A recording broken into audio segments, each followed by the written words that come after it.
All right, we're going to try this one again. So welcome to the Zach Think Share podcast. I wanted to come on here and do a solo episode, partially because it just went through I think a really good microcosm of what my relationship looks like with Alyssa. Wanted to share with you guys how we both kind of regulated ourselves or didn't regulate ourselves, and an example of kind of how we debrief things, and/or some of the challenges that we have. So the reason that this is a second recording is she called me as I was starting the recording, which again is a great sign of, I think she felt incomplete with it, and wanted to patch things up slash just like acknowledge the upset of the morning. So I'm thinking I'll start with last night. Alyssa has been going through a consistent, frequent program that she wanted to go to a social event tonight or last night. It was 6 to 8 p.m. And what that means is that she is going to be, damn it, vacuum's about to start. Damn Roomba, hold on. So what that means is that she was going to miss the nighttime routine slash bath time, bedtime. And there are a couple moments, and I was going to make a video about this earlier, which was I wanted to ask a question to a lot of the women out there. So there was a moment last night as I was going through bath time, bedtime, where I was like, things were not going as they often go. I think it's pretty rare that I'm doing this on my own. So not having Alyssa there with me, I don't love at all the fact that things went less smoothly without her there. But I often am just not getting the practice of doing it completely solo. So a couple bumps along the way. One was just she was refusing to come to the bath, which is very similar to what she behaved a couple nights ago. So I gave her the option, do you want to go to bath or do you just want to go straight to bed? She said bed, and then we ended up going into the bathroom to go potty because we're potty training right now. Something I know that Alyssa owns the mental load of is she manages the vitamin intake and making sure that Alyssa gets it. I think I did a decent job feeding her. However, I made a mistake in my thinking, which was that we generally keep her gluten-free. And I did not, as you know, she eats goldfish, she eats Cheez-Its, she eats random amounts of gluten here and there. So she's definitely not a celiac. We just recognize that she gets constipated and/or I think a little bit more irritable. And so last night she was a no to most of the things I was putting in front of her. Finally, she said yes to watermelon. Gave her some watermelon. I sat down with some pasta. Naturally, she said, I want some too. And she's very adamant about having the one that I had, rather than me making her own one, which is usually what we do. And historically, when I go to make two of them, I end up just wasting a bunch, and I'll throw it in the fridge, and then no one ever eats the leftover. So this morning, I think, the gluten going through her system was definitely an irritability. But I also recognized that I missed brushing her teeth as there was upset that I was struggling to kind of deal with on my own in moments. But just like the normalness of that routine was missing. And so I think that we just struggled to transition doing those things. We got up to bed, we started doing some normal things, and then Alyssa came in pretty much to say goodnight, and she got kind of roped into it. I think she knew she was going to get roped into it, I think she heard me not struggling, but like having a typical, bedtime pushback. And so she came in to join and work with us. But this morning was interesting. So I think, our toddler started a bit irritable, probably because of that, as well as, dealing with the pasta intake from the night before. But I think the first moment was I was giving some redirection to our toddler because we're trying to get her to eat this morning. And she was saying, yeah, I'll have some watermelon. Oh, is it yummy? Is it like, should we go eat it at the counter? Yeah. She wasn't quite a yes to it, but then Alyssa said, just stop. Which I think I felt hurt inside of, because I think it's one of those moments where it feels like she is saying like, hey, I know better how to handle the situation, which she may have. And she actually, when she called me on the phone, she acknowledged like, yeah, like I had been with her all morning. I had a good a good handle on like what tone she was going to be able to receive. And she was like, she was saying that I was being kind of overbearing. I think part of it is we have not done a great job recently of identifying. Our morning routine's been a little bit differently since she's been in this program. So we haven't done a good job kind of talking ahead about how that goes and how Fridays and Mondays, which she is now a part of versus before she was not a part of all Friday mornings, how that's changed things. So it's been a poor documentation of how we want things to go in those mornings. And so I think there's just a lot of moments where I'm wondering, and I think I think it's a lot of me wondering and her having a good idea of what she thinks she wants, and us not doing a great job communicating about that. So I was a little hurt when she asked me to step back. As you know, she went to have some breakfast. Alyssa pointed out, like, hey, did when she had pasta last night, was it your pasta? And that's when we noticed the part.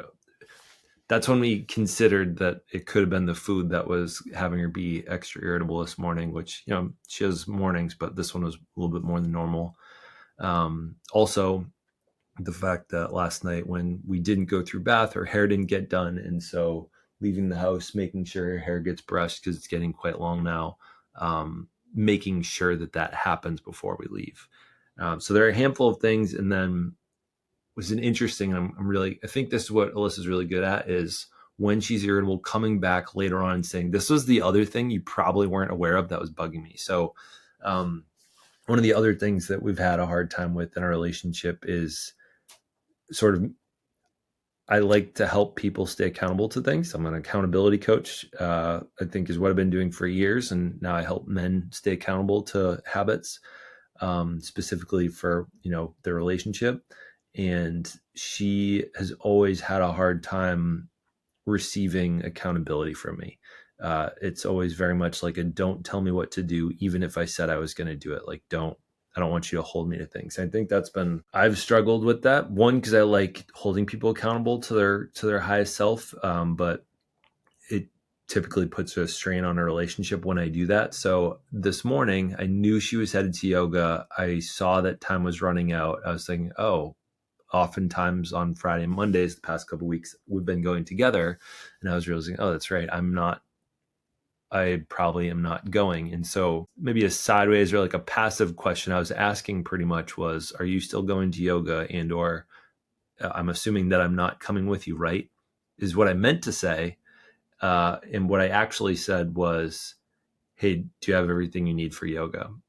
Which was my sideways way of asking, hey, do you have everything you need? Is there anything I can do to help? And I'm just double checking just in case she's about to push back and say we should go all together. Are we on board with the fact that you're just bringing her versus both of us? So she responded to that one. Yeah, I have everything. It's right there. And so I was like, okay, done with this conversation. Got it. And so when she called me just 9 minutes ago, she called to share that she was apologizing for being short with me, and just kind of sharing like the anxiety, one, that she has about getting to yoga, period, because she doesn't go very often and she's been working on the habit. Two, the possibility of showing up late is really fearful. That had her extra anxious because we kept going slower and slower to get out the door, because we were trying to do potty, and you know, it was not a simple experience like it has been. And then, you know, that piece of me holding her accountable, which she already doesn't like, all those things combined, I think led to, she said, like, when you said that, like, I wanted to punch you in the face. She's never hit me before. And like, I could totally get where the level of overbearing that she's experienced from me this morning, the level of, you know, probably a little bit of disappointment that needs weren't met last night. And so some of it was picking up the pieces today, as well as like not wanting to be held accountable. So like me telling her what to do almost. I think there's like a body image piece in there as well, of like, I want to go to yoga for me. And like the moment that you're inviting or or asking me to go or like trying to help me get there, it feels almost like you're body shaming me in that like I need to go to yoga. Um, and so I think there are multiple aspects that led up to it. And what I think I'm pretty good at is recognizing where she's coming from so that I don't feel dysregulated. I don't feel like I'm just a victim in it.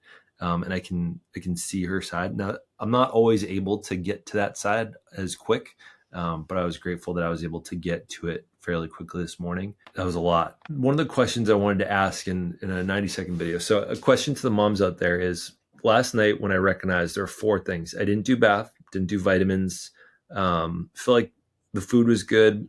I recognized she had a little rash was starting up. I put Destin but failed to put ointment on, which we haven't done that in a bit. So it's not like a common thing. And I didn't do toothbrushing last night. So what I did was I wrote once I realized, shoot, like I missed a bunch of steps tonight. This did not go well. I wrote them all down.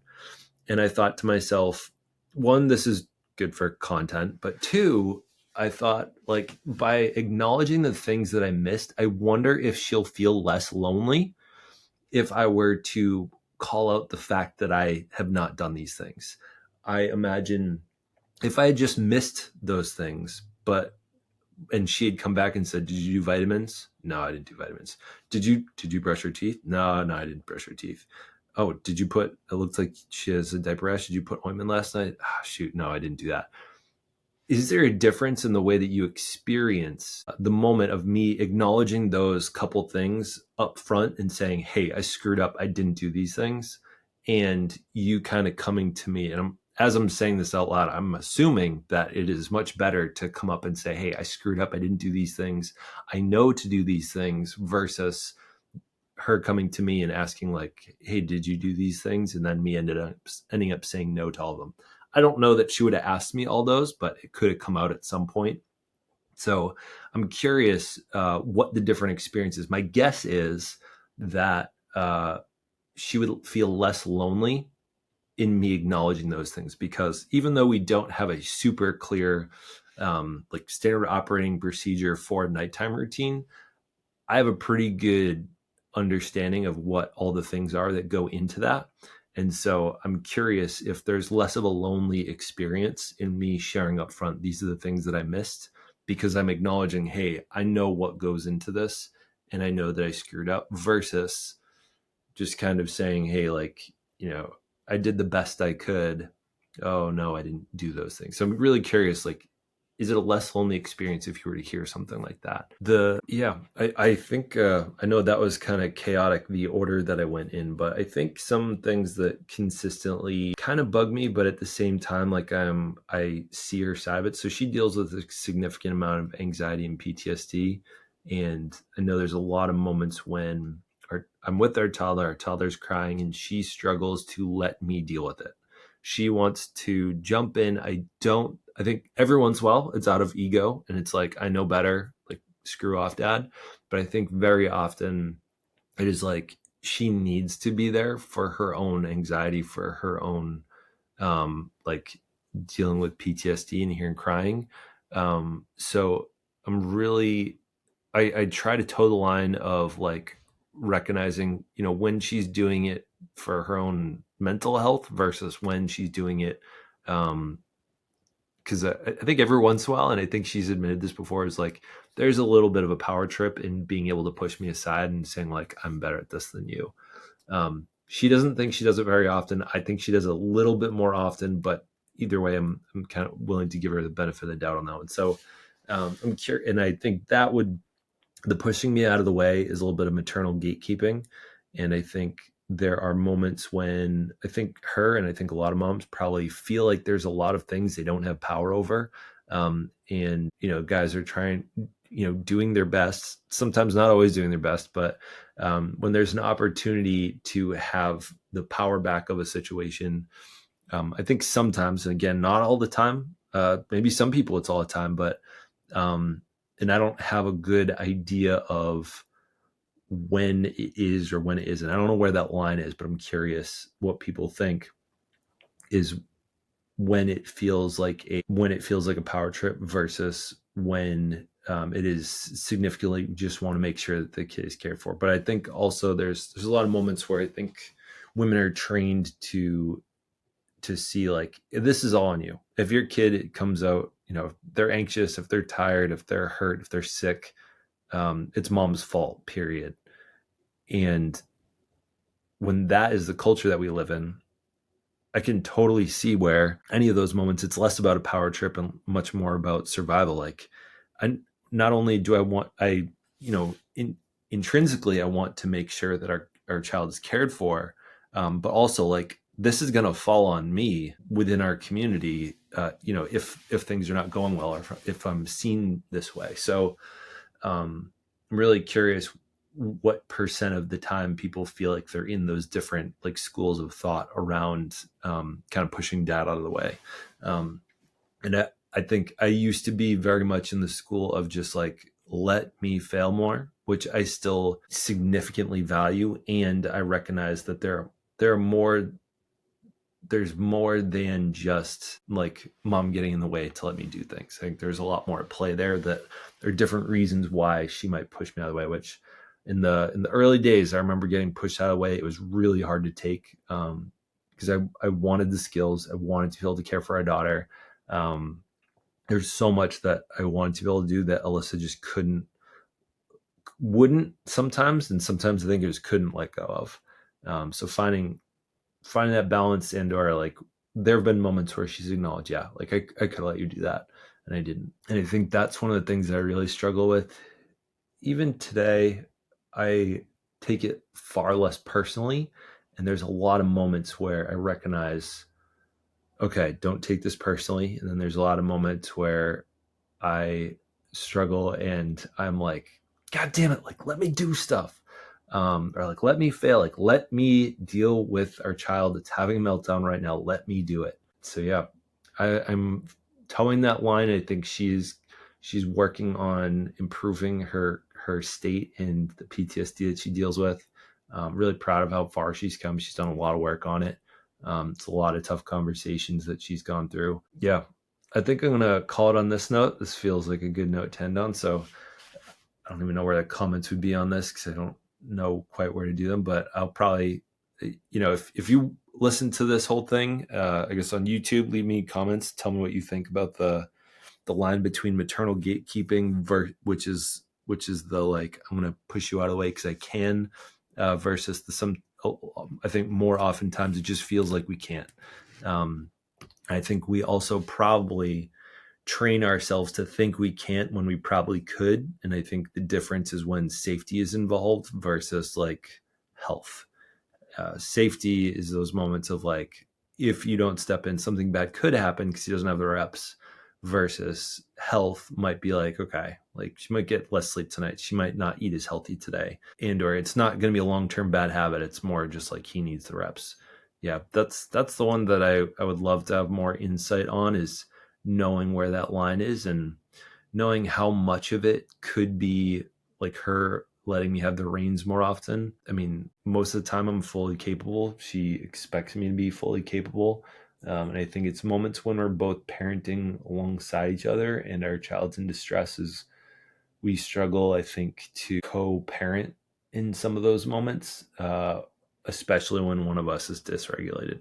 That's what I think we really struggle with. All right.